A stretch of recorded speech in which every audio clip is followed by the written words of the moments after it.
Hello, everybody. Welcome back to the Boss Rush Podcast, a great place to play games and be better. I'm one of your hosts, Corey Derrick, and alongside me, as always, is the PC muscle race himself, LeRon Dawkins. What's poppin'?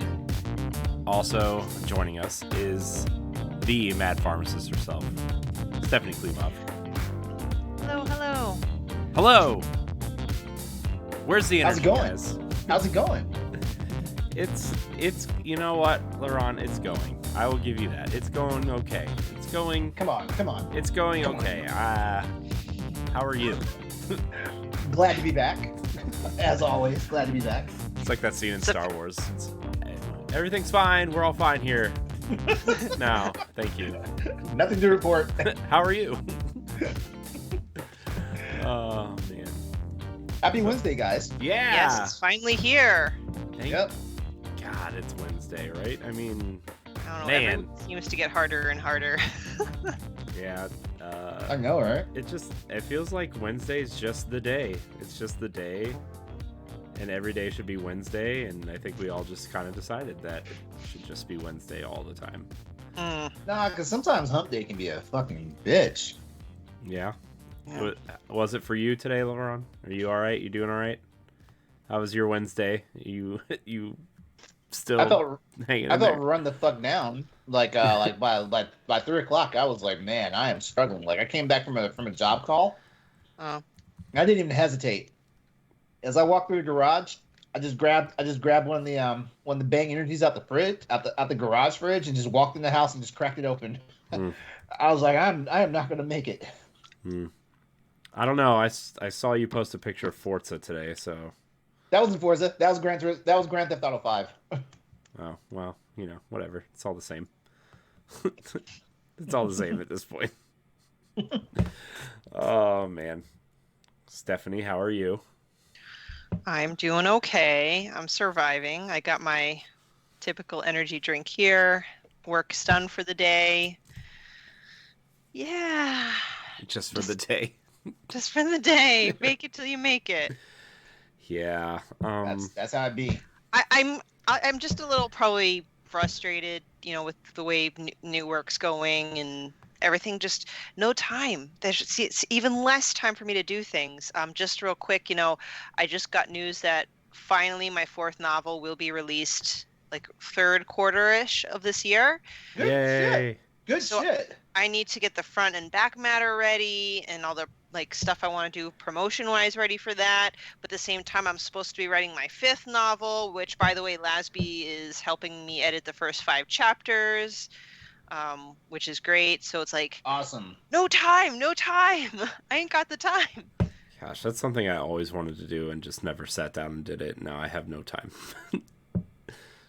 So, man, I don't know. Writing is something that I always wanted to do and it just never did.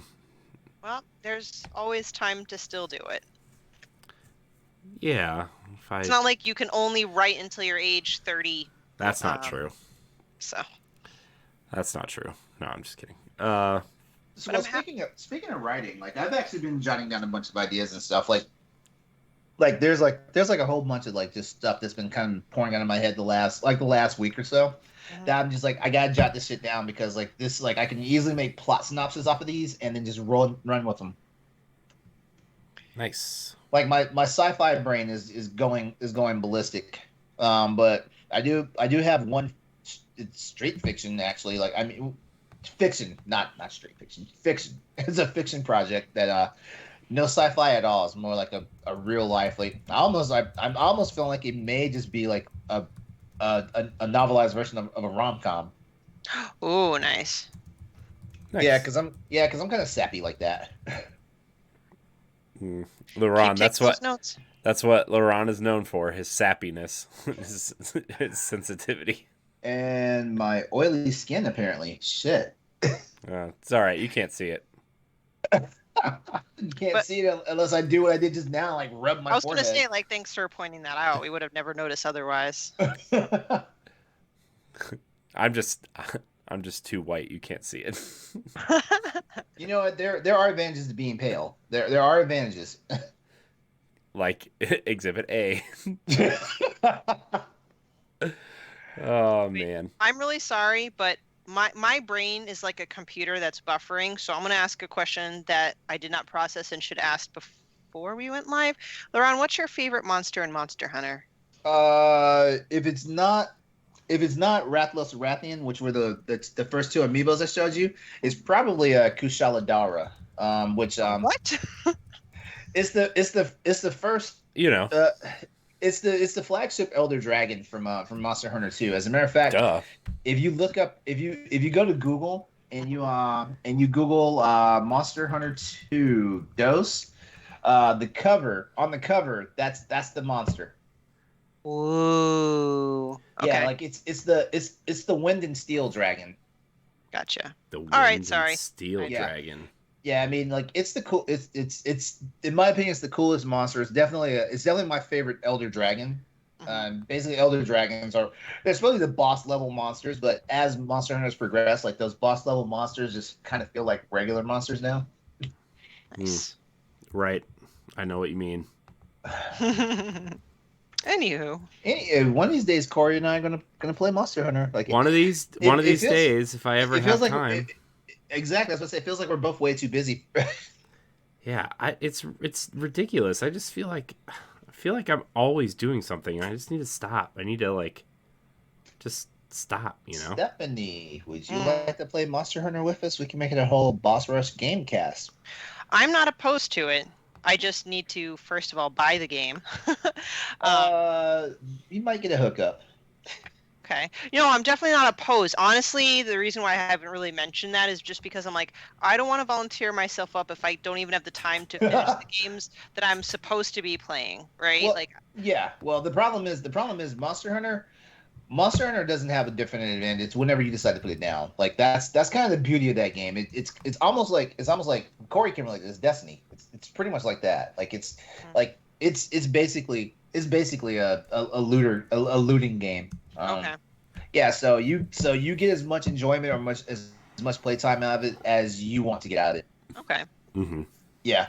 Of course, like it helps out if someone teaches you the way, because Monster Hunter used to be a game of a high level of entry, and it's not high but steep level of entry, and now I feel like it still does have that level of entry, but like Capcom has gone out of their way to like make the game like something it's easily digestible for casuals.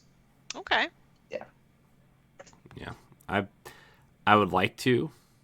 It's on my list. It's on my Switch. Does that count? Yeah, I'll dust off my Switch version. My Switch character is nowhere close to what my PC version character is. Good, then I won't look as bad.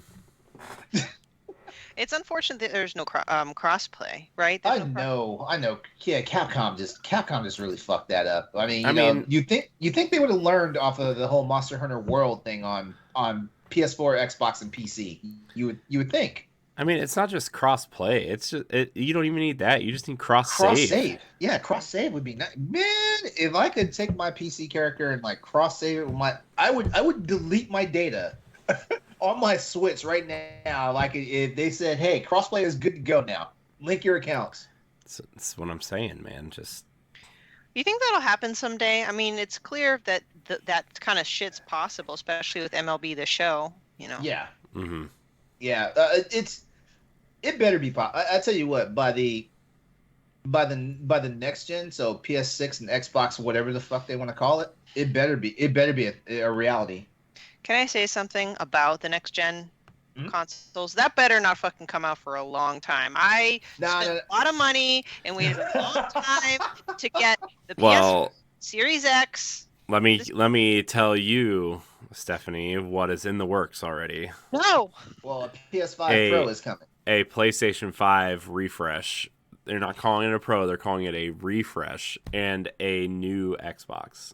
Well, that's because they're trying to do something different with the chips, like to make it easy, more easily manufacturable. Mm-hmm. Oh, see, I should have waited because I bet you that next PS5 model is also going to be like a quarter of the size. I bet it's smaller than the Series X. Yeah, because I mean that's where this is when I waited on my PS4. I got the Pro, which is smaller and sleek and nice and gorgeous, and I'm so sad it's gone.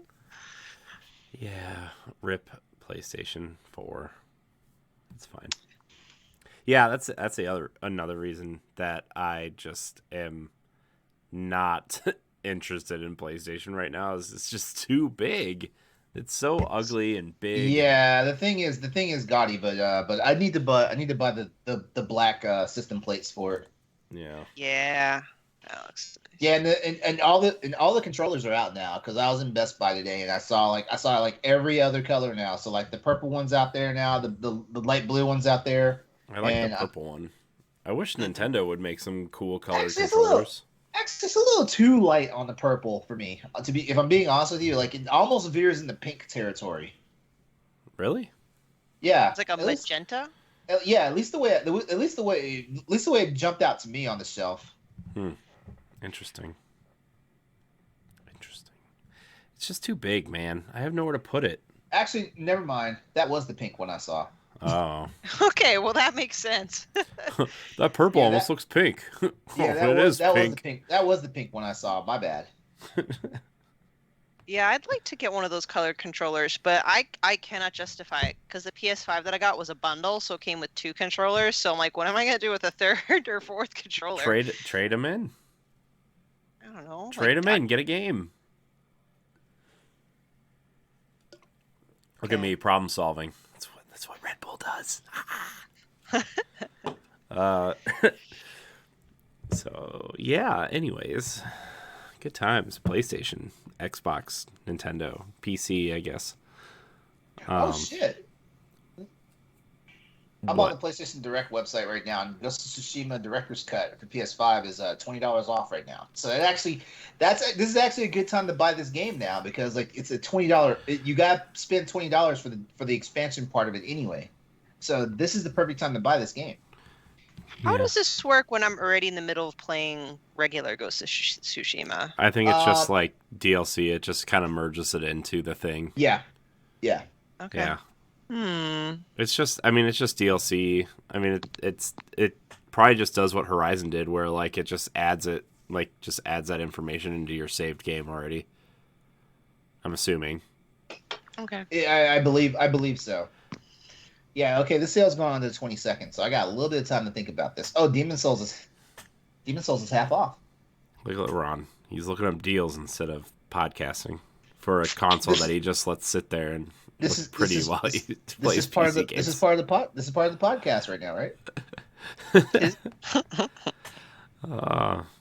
Man, is anybody playing anything? We haven't really done that segment in a while. I was just wondering, wondering if anybody is like, I'm just gonna tell you this. Nada. I wrote up a little what are we playing because I was on Crossroads yesterday and I had every intention of playing a Memoir Blue because it's on Game Pass and Mass Effect, or at least started Mass Effect Legendary Edition, and I did not have a chance to do it over the weekend. And by the time I got off Crossroads, this old lady brain just shut down and I passed right the fuck out. I've not played anything. Which is, why I'm really glad it's a slow week for releases because I'm so behind. Yeah. it's been a weird couple weeks in terms of gaming for me. We talked about Kirby last week on Pow Block, or 2 weeks ago, or however many episodes ago, and I started playing Super Mario 3D World again, and I've been going through and look at that. It's not related to the actual new release. It's from an older game, but It's I from just saw it. Star Allies, I think. Yeah, I don't know if they decided to drop them for no reason. Sorry, I didn't mean to interrupt. Yeah, I have the King DDD one up here somewhere. He's up there. I see him, but I'm not gonna stand up and get it. I started playing Super Mario 3D World again, and I started 100%ing all the levels, and I'm through World 5 100%. So that game is a gem. It's a great game.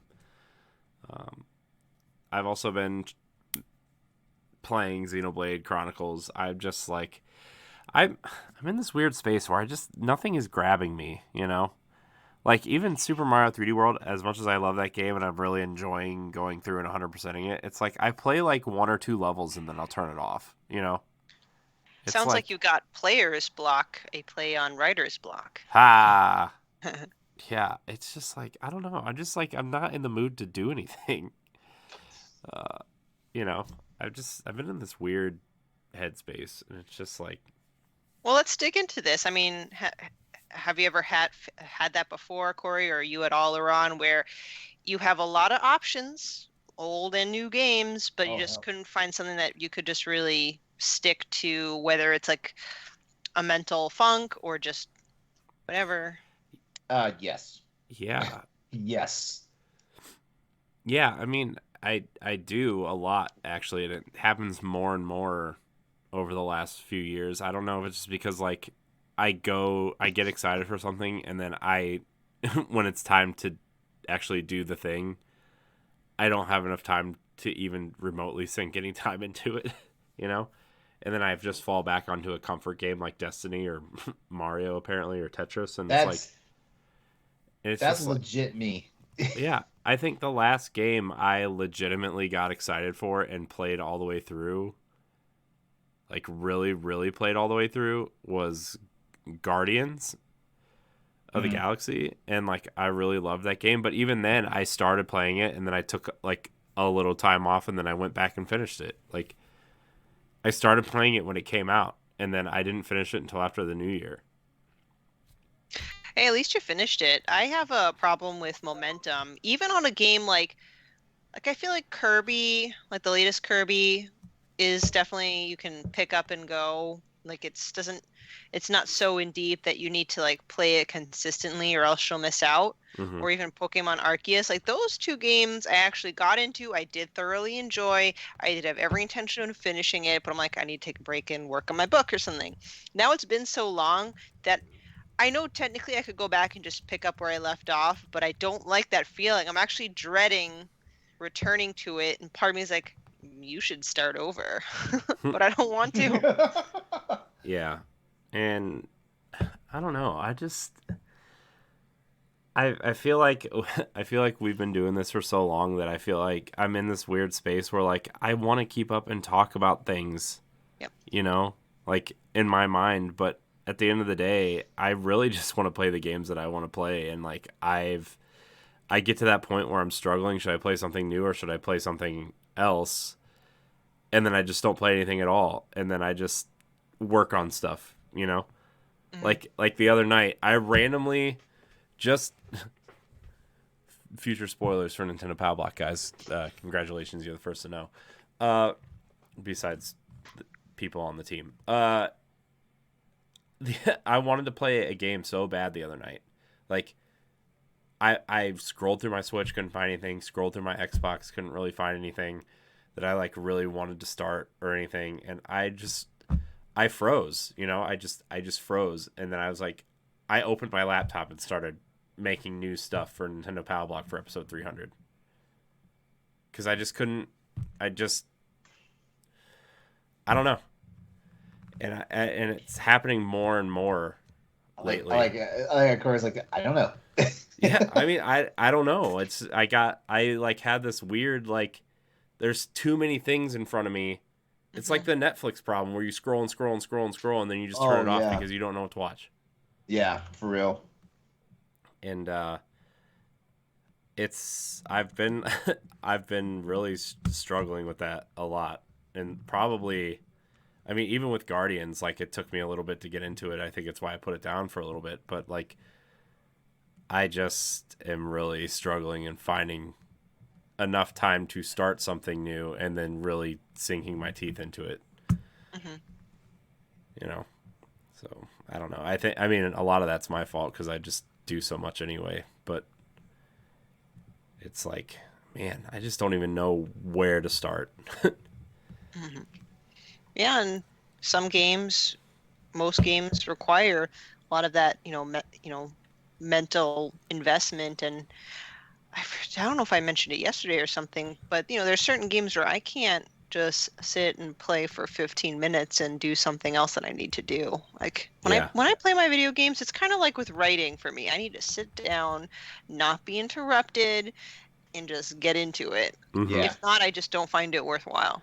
Yeah, and that's where I'm at too. Is like I by the time like I get home, we put the kids to bed.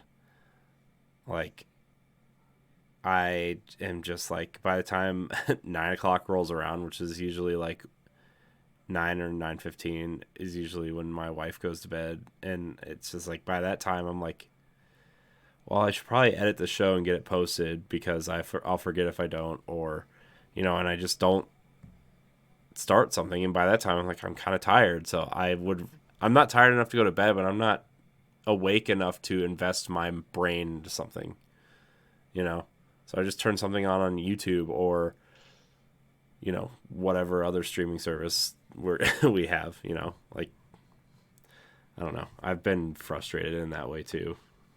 It's just like there's not enough time. There's just not enough time. And again, I know I put most of that on. Most of it's my fault because of everything that we're doing, and I'm trying to keep up with everything there too. But man, Sounds like you need like almost like a little bit of a reset. I know I could use one. I know a reset would be really nice. Not that I don't enjoy what we're doing. I just like, I'm always planning for the next thing. Like, I'm already thinking about tomorrow night is Tower Casuals and Expansion Pass, and then Friday is like a night off. But like, I usually play Destiny with my friends on Friday nights, because that's the only time we're all free. And then Saturday's Passover, Sunday is Easter, and then Monday is Nintendo Power Block. And it's like, well, now I'm looking at next Tuesday already for the, you know what I mean? Yeah, it's just like, that's jam-packed, dude. It's like, oh my gosh, just like, what do I do? What am I doing? Busy. Well, since you mentioned the holidays, are there any like gaming related traditions around Passover or Easter? I don't really associate that as much as a gaming holiday like Christmas. Like for me, Christmas, well, obviously is family, or the other holidays surrounding Christmas, as well, Hanukkah and whatnot. Like, I don't know, maybe it's because it's winter time and people get gifts and whatever. So I don't know if I have necessarily any gaming traditions for Easter / Passover around that time, but I'm in the mood for a spring game. Yeah, I'm in the mood for I'm in the mood to play something. It's just like none of the new releases that came out have like really done it for me, I don't think, And like, I don't have a PlayStation, so I didn't get to play Horizon, which would have been the game I would have played, because I really like Horizon. And then I started Xenoblade because I wanted to play something big and meaty, and like, I am enjoying it, but it's not scratching the itch I want to have. I want like a Zelda, I even thought about restarting Breath of the Wild, like, because I want that Zelda or Witcher experience or something. And I thought about going back to The Witcher, but that combat system's so not complicated, but there's a lot to like know, to the point where it's like, well, I don't remember what any of these buttons do. So right, it's definitely a different combat system than anything you find in Zelda. And I don't know about you, Corey. Like, I like Tunic, but it's not close to like, maybe like visually or in concept it would remind me of Zelda, but because it does not play much like Zelda, it does not scratch that Zelda itch. Yeah. And because I feel like I still will not have time to play games, what I'm really hoping for to kind of maybe reinvigorate me into the gaming world is that April Indie Showcase. That needs to happen soon. I feel like if I watch that, I'm going to get hyped, and then that'll get the momentum going. But it hasn't been scheduled yet. Yeah, and like, I wish, that's the other thing too, is like, I wish I was into more indies than I am. Like, I'm not into a lot of the indie games that are out. I don't know what it is, and I don't know why I just can't get into indie games. I just can't. I think the last one I really got into was Crosscode, and that was like 2 years ago almost at this point. I really liked what I played of Unsighted too, but after like 5 or 6 hours, I was like, I'm done. I got what I needed out of this, Well, I mean, just based on the two indie showcases I've seen in the last 2 years, a lot of the stuff I got excited for isn't out yet, or only just came out. Like, there was one called Fallen Aces. It's got like a very noir cartoon first person beat 'em up style game. Right. Heard nothing about it since. Oxenfree 2 Lost Signals was announced. There's no release date yet. Wait, I thought Oxenfree 2 was already out. Mm-mm. I was like, don't do that to me, because It's not out yet. yeah, I'm pretty sure it does not have a date. Okay, yeah, it does not have a too. date. It does not have a date. I thought it was out because I remember hearing a whole bunch of stuff about Oxenfree 2. I thought it was out. My mistake. That's all right. And then, no offense to it, like Aztec, the one that did come out that I was hyped for, did not. I mean, it wasn't the worst game, but it was very disappointing. Yeah. So. Yeah. So I mean, man, I was looking forward to Shovel Knight Pocket Dungeon, and that wasn't. It's okay. It's not as good as I wanted it to be. Shovel Knight Dig isn't coming out for a while. Nobody Saves the World comes to Switch tomorrow, actually. Yep, it's out tomorrow. And which is a great game. It's a great Switch game, but like I'm not excited for it. It's something I want to play because I like Drinkbox and I like Guacamelee, but like I don't know. There's just something. I don't know if I'm just like in a. We had this question on Powblock or one of the shows, like a gaming rut, and like I feel. Yeah, that was us last week. Yeah. Yeah, I was just like I'm in a rut and I don't know how to get out of it, and I feel like I've been in one for a long time. Have you played Gato Roboto? Yeah, it didn't really do anything for me. Oh, okay. That was like the only game that came into my mind randomly. Yeah. So. No, like. Like Go ahead, the indie games that like I really love are like Shovel Knight, Hyper Light Drifter, Axiom Verge, which I haven't played Axiom Verge 2 yet. There you go, Axiom Verge 2. Go do it. But I have so many games. I'm not gonna go buy another game. But you're with all those games, you haven't hit one that you can stick with. So maybe this is the one. I know. Yeah. Although something got like stealth announced the other day, and everybody got really excited for. Hyper Light Drifter 2 is in development. Yeah. Which really? I wasn't aware of that. Yeah. Well, their new game. What's it called? The 3D kind of platformer it only came to PlayStation. I forget what it's called. I want to say Atomic Heart, but that's not it. Heart Machine is the studio. I don't remember what the game. Wait. Oh, you talking about the one that just came out recently? Uh-huh. Why is it Solar Ash? Yeah, Solar Ash. It was escaping me for a second. Yeah, I totally forgot because it only came to PlayStation, and then I kind of stopped paying attention to PlayStation stuff because I don't own a PlayStation. Man, Google Chrome is just like so slow right now. Let's see. Let me turn my Switch on because I gotta figure this out. Filling time with a beautiful song. How about Road 96? Did you play that? I've never heard of it. Oh, we talked about it last night. Yeah, it's an indie game. It was on the Indie World Showcase. It's on sale for the Switch on Amazon. It just got released on other consoles like this week, actually. And it's a procedurally generated kind of choose your own... No, stop. I should have not started with that. No, it's but you like did. It's like a walking sim almost, choose your own adventure. It's like you play as a character and you're just trying to like go across the country or go across the border somewhere. And what I mean by procedurally generated is just like as you adventure, you can choose to talk to this person or talk to that or hitchhike with this person and whatever. I love how he was real quickly like, nope. I should not have said that. I should have known better. He was like, nope. It's not like a rogue like procedurally generated stuff. Oh, speaking of, have you played Rogue Heroes? Which What? one? Rogue Heroes. No, it sounds like a I hadn't roguelite. heard of it. Sounds like a roguelite. No, but it's very Zelda-esque. Rogue Heroes, something of Tesos. Rogue Heroes, Ruins of Tesos. Just write it down and look it up after the show. No, it has the word roguelite in it. Nope. Dude, another Zelda podcast interviewed the people who made that, and so it's very heavily Zelda inspired. I'm just saying. And I think there's a demo on the Switch. Just check the demo out. Okay. I'll think about it. She said roguelite. I'm not checking it out. He messed up. That's such a trigger word for him. Goodness gracious. Right? The whole concept to me is stupid. Like, I already went through the generation of games where if you died, you had to start over. I went through that generation. It's called the NES. I don't want to do it again. All right, note to self: never say the R word. Oh yeah, for real. He will check out super fast.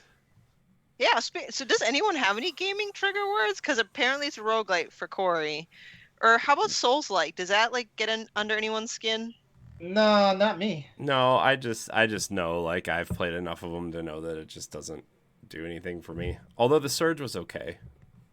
I mean, they're not bad games. Like, I played Dark Souls and Bloodborne and stuff. They're fine. They're not like, oh, I'm going to go do it. You know, I can't tell you how many people I've heard say, like, I knew this was going to happen, by the way, with Elden Ring.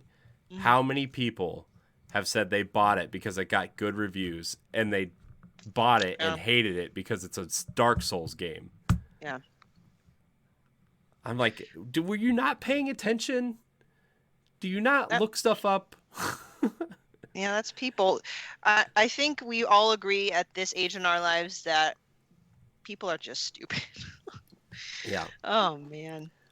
I think when I hear the term "get good," that gets under my skin. Oh no, I use it from time to time. I know. Well, I mean, I trigger Corey apparently. So. But my thing is, like, I do it in the more joking way, and not the like the way that pisses everybody off. Yeah. It's okay. I do realize I need to get good because I like video games. Doesn't mean I'm good at them. I don't get good. I turn every game I play on easy and play through it, and I'm totally happy. Oh, speaking of which, did you finish Metroid Dread? No. Oh, come on. I got lost again. Oh, come on. I turned it on the other day, and I was like, you know what? Here's a game I didn't finish. I'm going to finish it. And thought you beat that by now. No, I got lost again in the area where there's like water, and you can't jump a lot in the water. Oh, because you need the gravity. Oh, gosh. And now I'm lost. You know what, Corey? I sequence broke that area. I got frustrated there, too, and I was like, you know what? No. I looked up a sequence break because here's the thing about the water. The thing about the water, like you're close to the gravity suit, depending on where you're at. You're close to the gravity suit. I really like playing Metroid Dread. I love moving. I love jumping. I love shooting. I love the way it plays. I get lost so much, and I just bang my head against the desk, and then I turn it off. Like, I check the timer in the game because it tells you how long you've played, and then it tells you your in-game timer where, like, you know, this is how long it took you to progress, right? Yeah. I've played the game for like 15 or 16 hours, and the timer that says I've progressed is like 3 hours. So yes, Metroid. All Metroid games will make you look like a fool in that regard. I feel like one. I really like Metroid Dread. I love playing it. I just get lost in it. That used to be another term that would turn me off of a game. Would be Metroidvania. Nope, out. Well, first of all, I think people misuse that term. First of all, I really think they do. I 1,000% agree. I mean, Metroid. It's the same like concept, but they're two different concepts, right? Because like Metroid, you go through the game and you get a tool to help you progress through the next area. Whereas like when they say like the Castlevania part of it, when they refer to Symphony of the Night, it's just like it's an RPG maze. And like that's, I don't know, whatever. I just feel really stupid when I play games. Yeah. Well, I mean, yeah, like I mean, this is the first Metroid game I've played since the original Metroid. So I mean, you didn't play any other Metroid games since old school NES Metroid? Oh shit. Okay, yeah. Which is why I liked Axiom Verge so much, I think. Wait, hold on. I got lost more times in the original Metroid game than I ever got lost in any of the sequels. Well, I remember Metroid being a pain in my ass, but I loved every minute. Oh, it was, but then I found a map, and I used the map, and I was fine. Kind of like how I cheated and just looked up a sequence break because I was like, I am literally stuck in all this water and can barely jump, anywhere. Yeah. It's time to find the gravity suit. I'm fucking sick of this. Yeah. And like, Go ahead. Sorry. Oh, I was just gonna say, and like I just don't know where to go unless I backtrack and I miss something. But then I feel like I did most of the stuff when I backtracked, and now I'm stuck in this water hellhole where things suck me into them, and that's how it goes. Then there's like the big giant bug creatures that shoot little tiny bug creatures at you, and you have to use your missiles to kill them all. And I'm not a fan of water levels of any kind, just because of the physics of it. Yeah, water level physics can be a nightmare. Yeah, but I did, however, get classic controllers for my Switch. I got the Genesis ones and I got the Super Nintendo ones. Yeah, and we saw. I've been thinking about playing A Link to the Past because I've also never finished A Link to the Past. I've actually never even really played it, to be honest with you. I cannot believe this right now. I cannot believe this right now. Okay, then play that. Well, LeRon, if you listen to Nintendo Pow Block, you know the entire Super Nintendo generation I skipped because I never owned one. Oh, it's kind of like how I skipped the Nintendo 64 generation. Yeah. And the Wii U generation. Yeah. Well, you didn't really skip the Wii U generation because all the best games are already on Switch except for it's living its best life on Nintendo Switch right now. Yeah. Corey, what? Just play A Link to the Past. That's your answer. Dude, Link to the Past is a fucking amazing trip. Yeah, and you have the classic controller. I do. And it's a shortened play, honestly. Like most people can beat Link to the Past in 2 to 3 days. Yeah, and A Link to the Past, correct me if I'm wrong, right? But that's the one where technically you have a little bit of choice about which dungeon you want to approach first. Yeah. Yeah, a little bit, because like, what was that, the third dungeon with the water? Like, no. I mean, Ed and I played through Link to the Past on the Retro Game Show a long time ago before Boss Rush existed. I didn't play it. I was the guide. I would look up issues and problems. All right, you know what? No, you know what? If you can't just give yourself a break, Corey, and then just be ready for Switch Sports. So that's in like 2 weeks. I am ready for Switch Sports, but it's not like I'm not going to sit there and play Switch Sports for 50 hours by myself. I'm going to turn it on. I'm going to do the what's the Trauma Rama or whatever it's called, where you gotta use what's it called? The Chumbawamba? I don't remember. I don't know. Like, the sword fighting one. I think we should have a community game night the night it comes out. I think it comes out on Friday night. This Friday? No, it's the 29th because we're giving it away on Pow Block. Tell your Destiny friends that you are busy that night with Nintendo stuff. I know.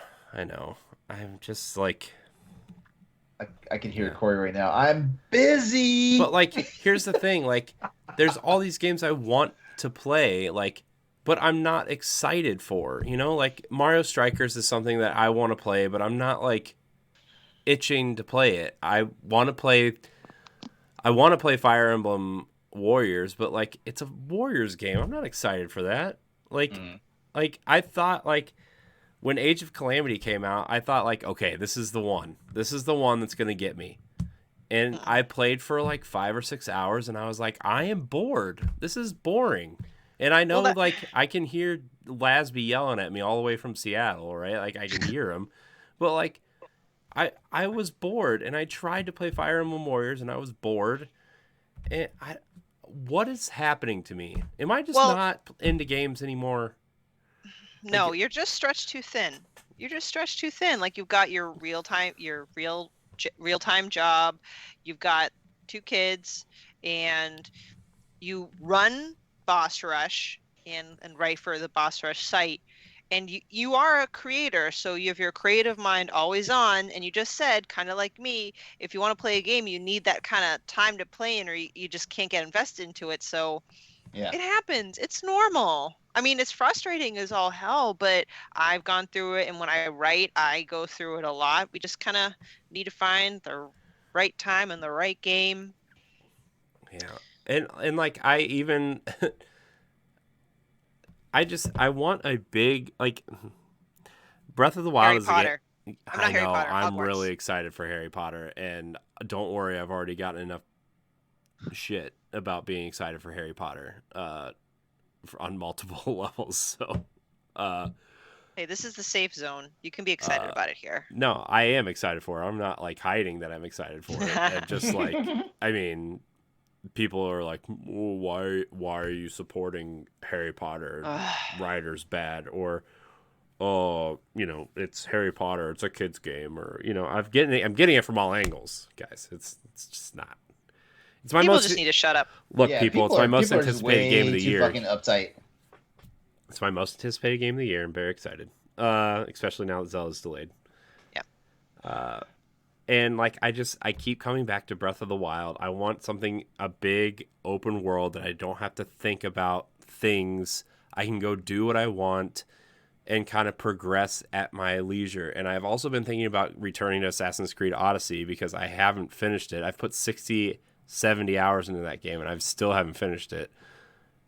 And like that used to be my comfort game for a long time, where like if I didn't know what to play, I would just turn that on and do, whatever, go hit all the exclamation marks on this island and be like, I got my fill. I played about 5 hours of this game. I've got my fill. I'll turn it off and do something else. Oh, so you can just like hop into Odyssey, like even if you haven't touched it in a while, and go back to wherever you last left off. It's totally a mindless game.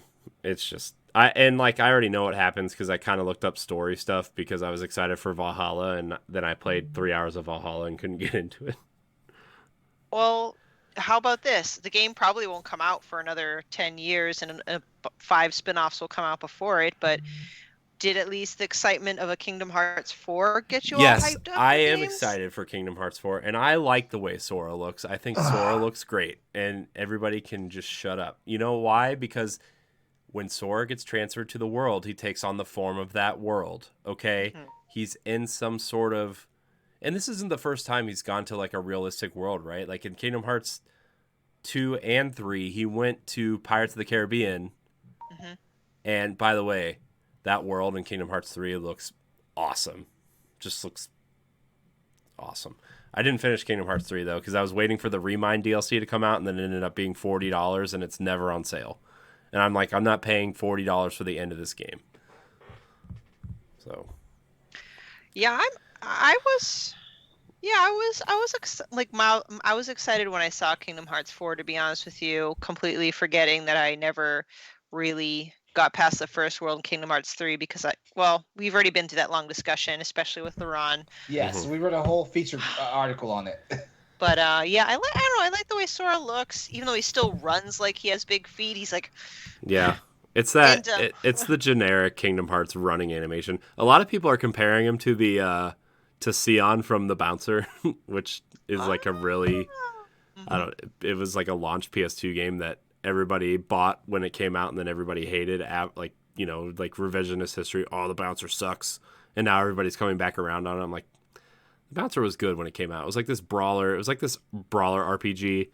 Bouncer was fun.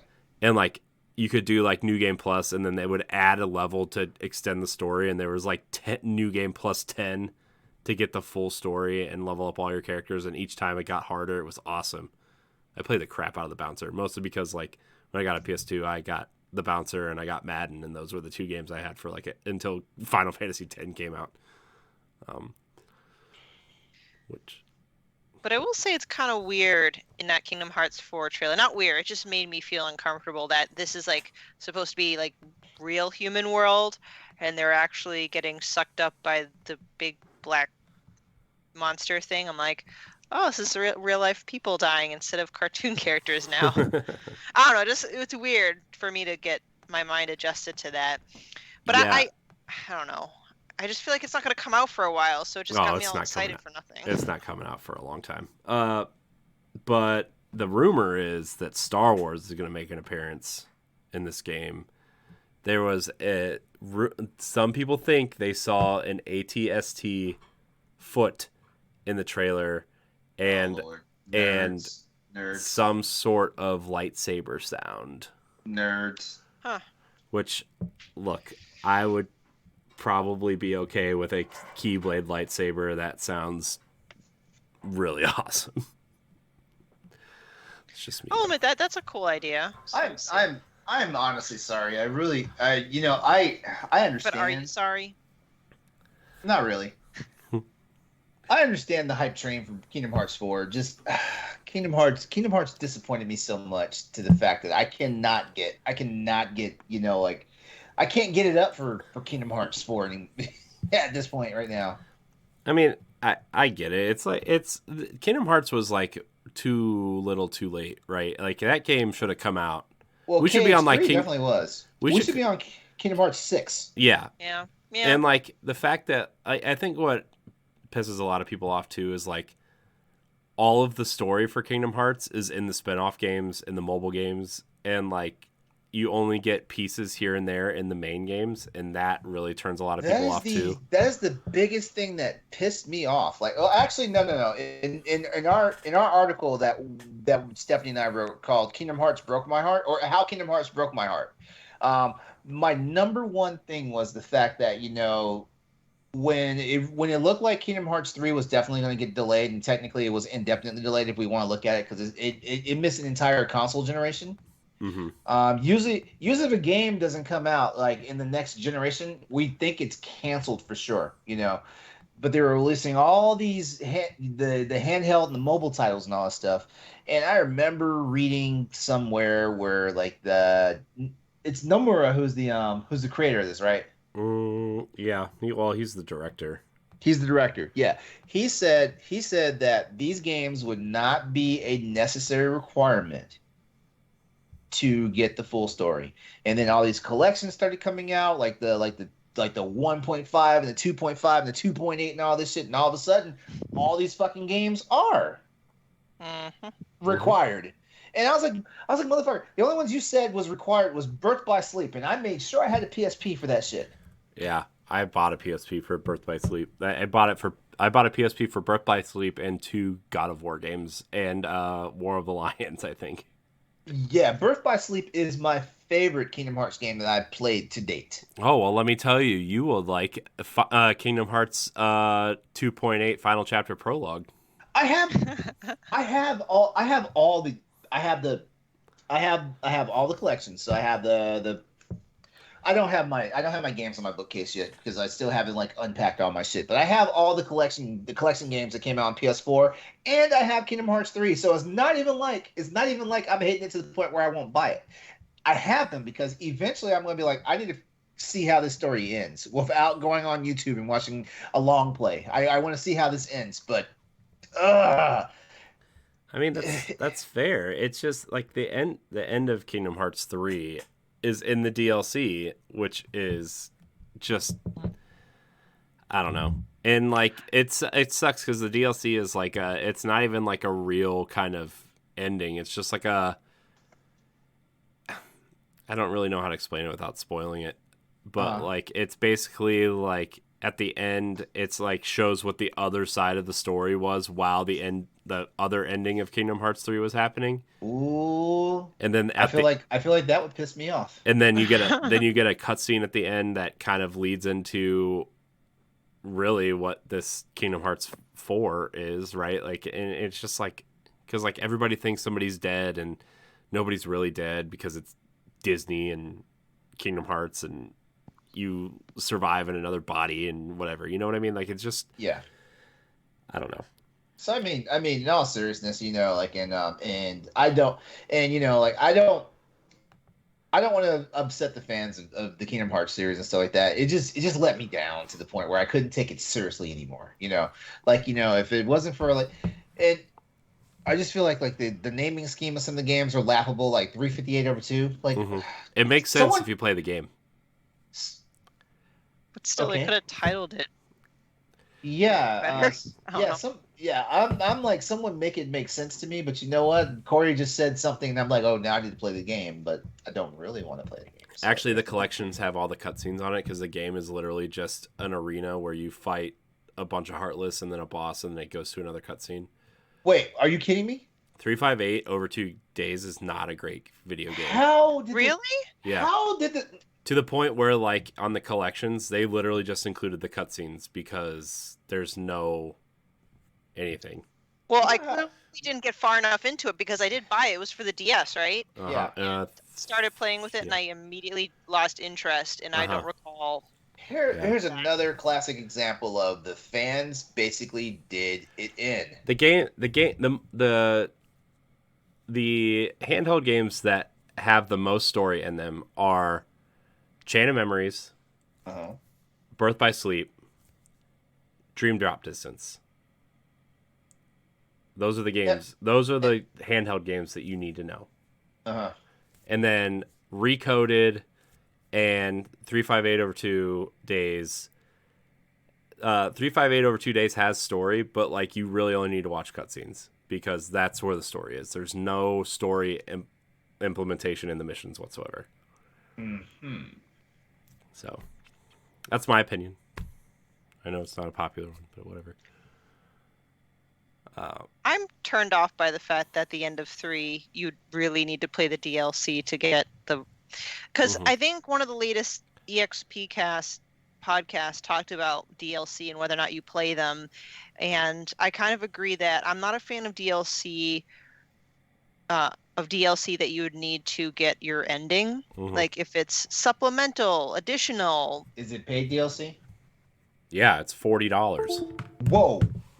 Yeah, see, I'm not okay with that. Yeah, I'm not fine with that either. Yeah, it's been on sale for like $25, but it's Stiff. That's an expansion. No, the amount of DLC that it gives you, it's probably a $14.99 piece of DLC max. So, good lord. Yeah, good lord. Let's move away from Kingdom Hearts before I really start ranting. So I am excited for Kingdom Hearts 4 when I'm like 40 and it comes out and. How you say when I'm like 40? Whoa. Anyways, but yeah, I don't know. I get frustrated when I can't figure out what I want to do. You know, it just sucks sometimes. But maybe I'll just start playing Monster Hunter and quit everything else. In Destiny, it'll be fine. No, don't quit Destiny. Yeah, I mean, yeah. Anyways, who else wants to say words on this? I had an idea, for like a second. Literally, I had a second when oh my gosh, let me start over. I had an idea when I walked away, and as soon as I sat back down, my brilliant idea vanished. All right, give me a second. Let me see. Oh, okay. If you were to create your own video game, like you would have all the manpower you need, all the resources and finances you need. I mean, this could turn into a very long conversation, but I would say let's start with if you could have your own video game or create one, what genre would you go for? Like, what direction would you go?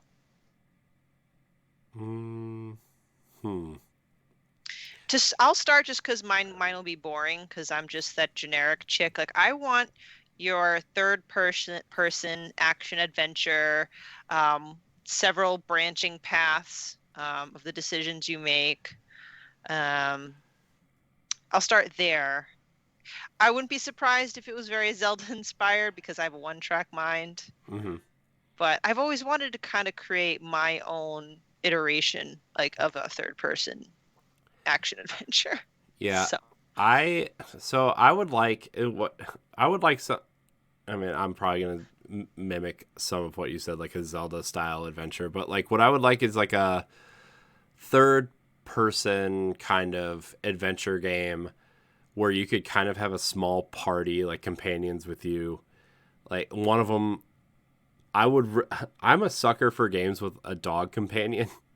Like that was like 90% of the reason why I bought Fallout 3, and then I played like 2 hours of it and I never touched it again. So why the frack aren't you playing Monster Hunter Rise? I don't know. But then when I played Breath of the Wild, you could use the Wolf Link amiibo as a pet, and it was awesome.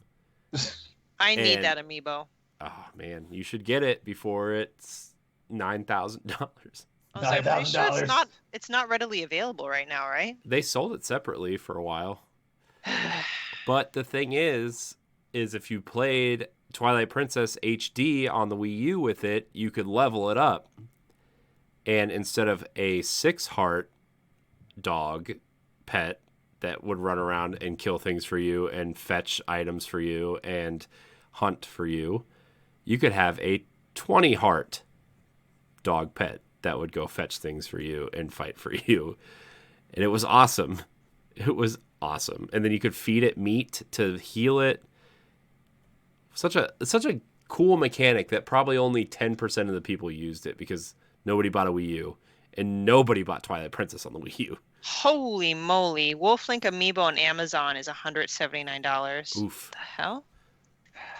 Only one left in stock. Order soon. You should just buy the card. Tell them to keep it. Buy the card. The card's probably like $6. No, I don't want the card. Look, eBay, $60. $60? Oh my gosh. They were those things like that. When Toys R Us was going out of business, they had probably 20 of those of the Zelda, the Twilight Princess box set with the amiibo for like $15. Should have bought them all. Oh gosh. Oh, that hurts. I know. LeRon, what kind of video game would you create? Let me guess. I'm disqualified for saying a Monster Hunter game, right? No. Not necessarily. I said I wanted to create a Zelda-like game, so. Yeah, and I kind of did too. Honestly, I would make another tactical style game because like I still have a very wicked love affair for Final Fantasy Tactics, and I'm really thinking that Square is probably on the cusp of either making a very direct sequel to the War of the Lions, or they're actually going to remake it one more time. That being said, though, I definitely like tactical RPGs. It's a reason why I would spend $60 on Fire Emblem and then cry 4 days later when it price drops. But yeah, like I just don't know. I think mine would be more not like in the old because a lot of these games thrive in the medieval fantasy realm, but I'd definitely make a more science fiction-y type one, which is kind of why I'm super amped for Front Mission 1 and 2 coming back out on the Switch. But yeah, I would definitely play around with it because I like tech and technology and stuff like that. So I think what I would do is I would do something because Ghost in the Shell is like my favorite like anime series. So it would probably be very cyberpunkish, like probably like some, like borrow, if not be an actual Ghost in the Shell tactical game, it would probably borrow a lot of ideas heavily from the Ghost in the Shell universe because I feel like Masamune Shirow just makes some of the best shit. I mean, like I feel like Masamune Shirow and Akira Toriyama are some of the greatest when it comes to like anime and manga and stuff like that. So yeah, like I would definitely like do something kind of cyberpunkish, as far as that, but make it a tactical like RPG strategy game. And and it wouldn't be like and I would try to like use as much imagination as possible so it doesn't just come off as some rinky-dink generic ass game that you could have just reskinned and put medieval characters on top of and everybody would have been okay, whatever. Nice. You know what's another one that popped into my head, and I think it's like an opposites thing, like psychology-wise. I want to create a horror game because I'm a scaredy cat. Like I can count the number of horror games I played on one hand. That's how much I just avoid them. But like part of me is like, well, if I create one, I don't know. I feel like that would be super empowering if I could just make like some. But mine would probably be more like a psychological horror instead of like Outlast body horror.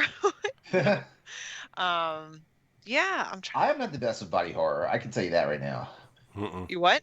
I'm not the best with body horror. I'm not.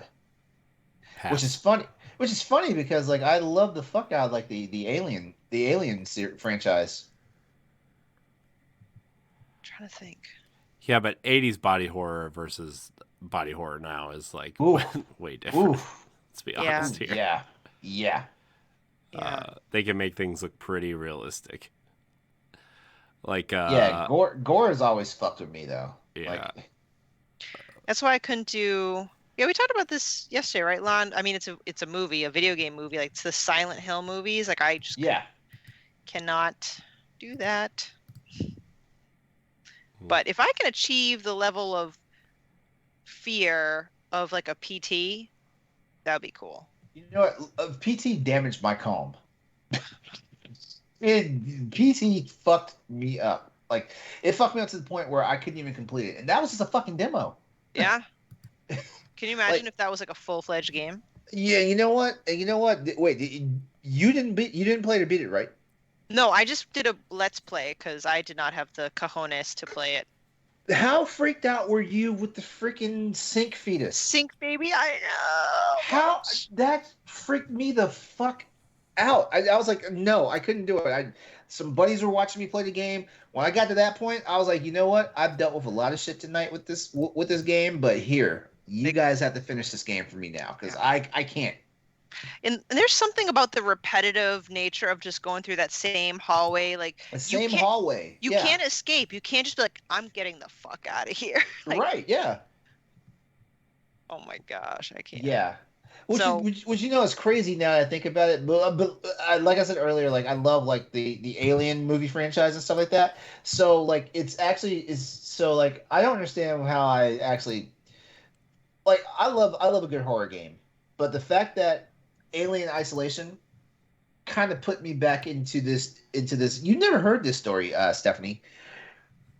When I was a kid, I saw my first Alien movie at like 11 years old. Like my dad accidentally took. I say accidentally took me because there's no way he would have intentionally taken me to see like Aliens, the second movie.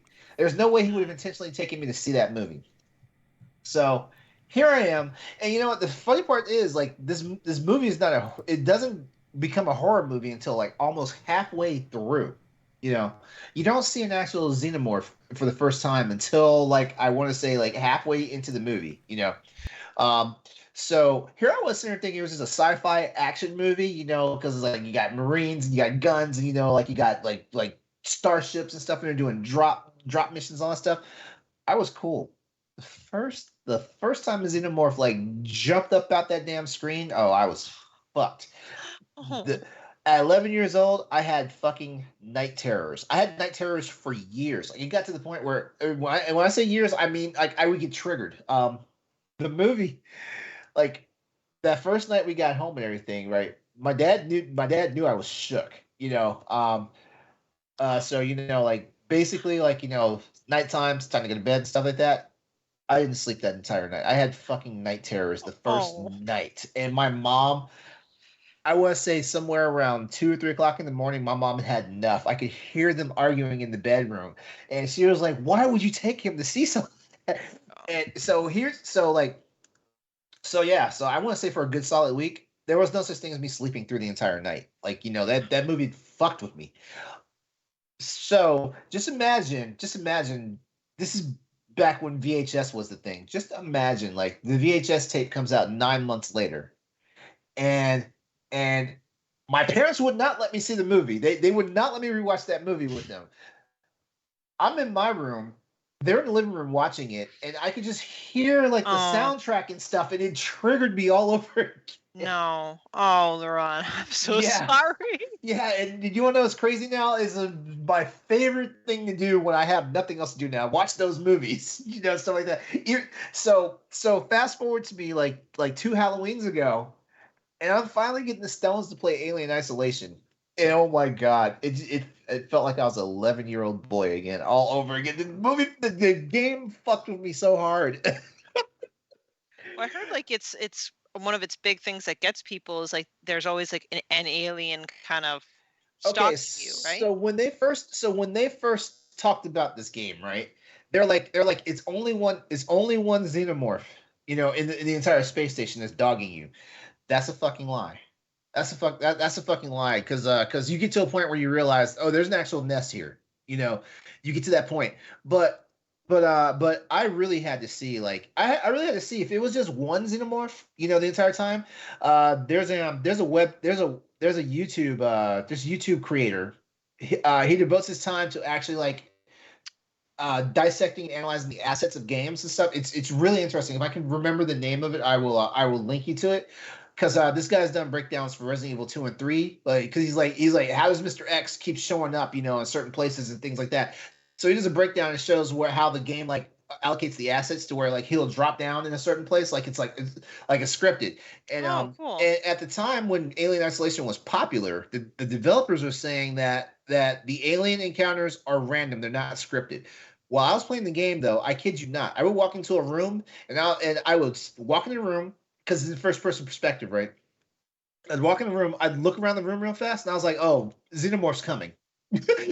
there's no way this room is safe and stuff like that. And sure enough, like, I take like 5 or 6 steps in the room, and you hear them slink down through the fucking air vents and shit like that. So so after I finally played it and beat it for that Halloween series, I started digging into it, because there were just things that, like, the writers kind of got shitty, like, in the final, like, third of the game. Like, there was just things that didn't add up, and I was like, did a second team take over or something? What happened? So I found this YouTube video that showed the breakdown, and he was like, okay, he was like basically, to like prove the developers are liars, we're gonna show you this, and it's gonna blow your mind. He did a cutaway of, like, the entire field map for the game, and you can literally see 5 xenomorphs in different locations in the game at one particular time. Mm. I was like, these fucking liars. Yeah, David's been trying to get me to play that game. I'm still Alien not ready. Isolation will fuck with you. Yeah. And one thing is true, though. The xenomorph has a learning AI, though. Like the way you, like, try to avoid it. Oh, by the way, like, if you hit his line of sight, you're dead. You might as well not even try to run. Just sit still, let it kill you. There's no running from the thing. Like, there's no running from the thing, and no door will close fast enough behind you to keep it from getting you. So that's one thing. It's like like you're just guaranteed death. It's a death. It's a death. Just get ready to restart from your checkpoint. But it's a learning AI. So if you manage to outwit it and hide from it and stuff like that, it learns from that experience. Like, eventually you get to the point where it will start checking lockers. Yeah. Ooh. It will start checking lockers. It will automatically start checking lockers and shit like that. And that's the part that's infuriating, because it's like, how is it? Well, if you look at the movies, though, they are very intelligent. The xenomorph, so, like, it makes sense. But man, like, this. Nope. The parlor tricks that they did for developing the AI, I give them credit for, but at the same time, they told us just enough lies for you to call bullshit. Wow. Yeah, but are you not the good holding news your is- breath in the lockers, LeRon? Is that true? Yeah, you have to. Yeah. Okay, when you get into a locker, when you hide in the locker, if the xenomorph is close by, you need to press yourself back into the locker. You cannot be looking through the grate. Like, I don't know. Number one, the aliens don't actually see the same way we see, so I don't know how it's spotting you looking through that damn lock, through the little grates in the locker. I don't know how it does that, but the thing is, like, you're supposed to pull back into the locker, and you're supposed to hold your breath. Now, here's the dumb shit. If you hold your breath too long, she starts to panic. And when she starts panicking, you're making noise, because, like, that's one thing for sure. The aliens definitely home in on a sound. Oh, wait, so that was my question. The holding the breath, is that a button, or are you literally... Yeah, it's a button. It's a button. Yeah. No, you literally have to hold your own breath. I don't know. It's a Kinect game. Oh, no. On the hard mode, people that have PlayStation controllers and Xbox controllers, they have PlayStation controllers have built-in mics for sure. On the super hard difficulty, it will hear the sounds you make from the microphone. Okay, so I did hear about it somewhere. Yeah. Okay, the regular mechanic is kind of like, and again, this is one of the few horror games I played, the medium, right, where your character can hold her breath when you're the maw or whatever the thing is. Yeah. Ooh, that thing was creepy. Yeah, it was. Yeah, it was. Did you play the PS5 version or did you play the Xbox version? I played it on Xbox because it was on Game Pass. However, once I did get my PS5, I did buy a copy. Oh, okay. Because I've heard it's an experience on PS5. I haven't gotten it for PS5 yet because I also played the Game Pass version. Yeah. But when I heard about the tricks they were pulling out for the DualSense controller, I was like, oh, I'm going to get this. Exactly. I mean, the ending kind of would suggest that there could be a sequel, and I hope there is one. So Yeah. anyway, to conquer my fear, that's what I would do. I'd develop a horror game. Fear. What's the saying about fear? Fear is, I don't know. I don't know that saying. I don't know. So. All right. Anyone else got anyways. anything else? No. No. I mean, Okay. anybody watching Moon Knight? I haven't started it No. yet. Okay, well, I watched the first 2 episodes, so it was fine. It's fine. I'm kind of I don't know. Like I think I'm trying to wait for like more episodes to be out. Yeah. I'm just. Oh, go ahead. Oh, I'm just saying. I'm just focused on. Mark wrote that article about what to watch before you see the new Doctor Strange movie. Yeah. I'm focused on kind of filling in the gaps to prepare for that because I am stoked for this. Yeah, it's hard for me to get excited for movies, like MCU movies in the theater still, because like I don't get to go to the theater ever, really, and so like I have to like wait till Disney Plus, and then by the time the movie comes out after that weekend, it's already spoiled for me, so it's just like, oh, okay, I guess. I get it. I mean, my going to the movie theaters is kind of like a 50-50 for me. Like I avoided when the new Spider-Man, is it No Way Home, came out because there was just way too many people that I was comfortable with going to the movies at that time with coronavirus. Yeah. I hear you. Yeah. That movie that movie got spoiled for me the Friday morning it came out. Oh, that's awful. Like cuz there was how did there was the midnight showing on Thursday. I mean, I know, but what particularly spoiled it? I woke up and I was in the bathroom and I was scrolling through Twitter getting ready to take a shower, and the first thing that popped up was like an image of all 3 of them together on Twitter. Wait. Up to that point, you had not known about that? Because I thought that was a big thing with the advertising campaign, that you were going to see the original Spideys. No, that wasn't part of the advertising campaign. How would you... Wait. Okay. I mean, it was like the worst kept secret because the villains were in there, right? But like, I mean, it's like, it. Yeah. So, I mean, I haven't seen it yet. I would like to at some point, but, it's just hard for me to get excited because like I can't be part of the conversation at the beginning. So it's like, I'll see it when I see it. LeRon is talking. We're not going to pull an Ed, though. We won't put his audio on the podcast feed. I'm muted. I know. We went through Zencastr the other day for Pow Block, and he muted himself on Skype, but he didn't mute himself on Zencastr. So I didn't really fully edit the show and didn't take his phone conversation out of the podcast. So I had to like upload the audio that I used for the video instead of the Zencastr recording. Jeez. It's fine. It's okay. It happens to the best of us, man. Yeah. Man, I messed up so bad on a lot of things on Pow Block on Monday. Oh, stop. Like the video version, I didn't change because Jack joined us on the video version, and I didn't change his image because we recorded standard def the night before. So the image was just a frozen image of Matt, who has been on this show before. Oh my gosh! Because like when you OBS, LeRon, you know this. Like I know. When like everybody hangs up from Skype, it's literally the last frame of their image on OBS before they hang up. and it just stays Yeah, there. like we need to let people. Here's a pro tip for everybody out there who uses OBS and uses Skype the NDI filter.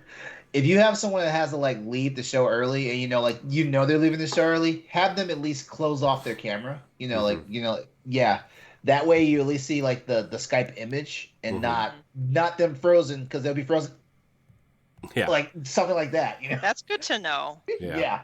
Yeah. It's a production trick. It's a production tricks and tips and trick. There we go. I'm getting tongue tied again. It's about that time.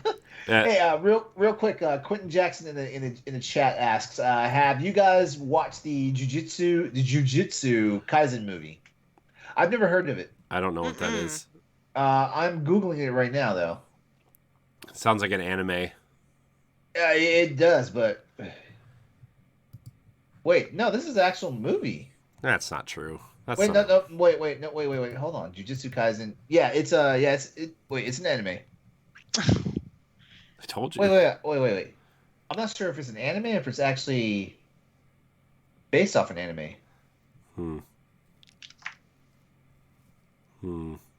Okay.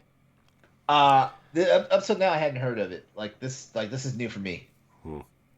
Oh, it is an anime movie. Okay. Oh, I may need to add it on my list though. Let me see. Jujutsu Kaisen. Let's see something here. I'm trying to. Where's the freaking Wikipedia page at? Here we go. All right, Jujutsu Kaisen, Japanese manga series. I want to hear about the movie. Where's the movie? I haven't seen a good anime in a long time, so I'll have to put that down.